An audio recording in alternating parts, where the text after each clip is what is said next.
So ప్రతిసారి పగిలిపోయే speech కావాలంటే prepare కాలేమట్లా. నేను ఎప్పుడూ ప్రిపేర్ కాలేదు, ఈరోజు కూడా ఏం మాట్లాడాలో తెలీదు. కానీ నాకు ఈరోజు ఒకళ్ళు కనిపిస్తున్నారు. అదే నా కెమెరా లేవా, అక్కడి నుండి చూస్తున్నాడు వాడు యూట్యూబ్లో నుండి చూస్తుండా, టీవీలో లైవ్ చూస్తుండా, లేదా తర్వాత రోజు క్లిప్ పెట్టుకొని చూస్తుండో నాకు తెలియదు. ఆడికి ఒక పని ఉంది. ఆడికి ఏం పని అంటే కష్టపడి సినిమా చేసుకొని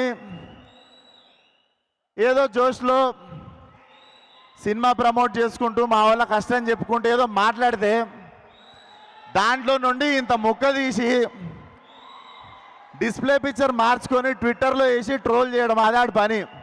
అరే నీకే చెప్తున్నా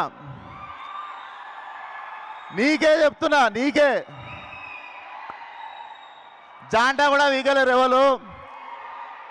మేము ఇట్లనే మాట్లాడతాం, మా సినిమాని ఇట్లనే ప్రమోట్ చేసుకుంటాం.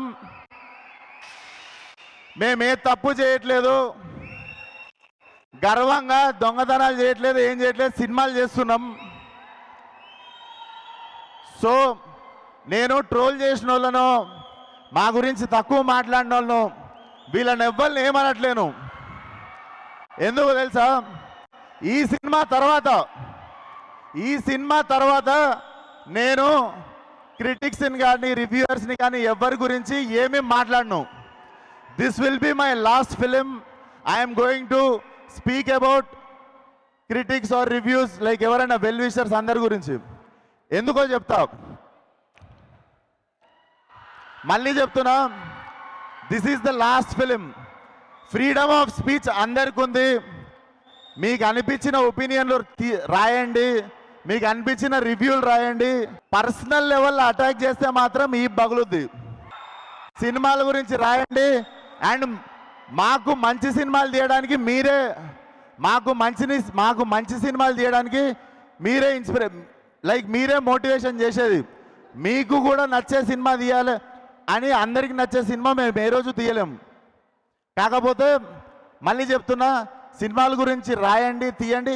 మీ పర్సనల్ ఒపీనియన్ మీరు చెప్పినప్పుడు, మీ పర్సనల్ ఒపీనియన్ నచ్చిందో లేదో చెప్పే ఫ్రీడమ్ ఆఫ్ స్పీచ్ మాకు కూడా ఉంది. మీరు పర్సనల్ తీసుకోవద్దు మేము రెస్పాండ్ అయినప్పుడు.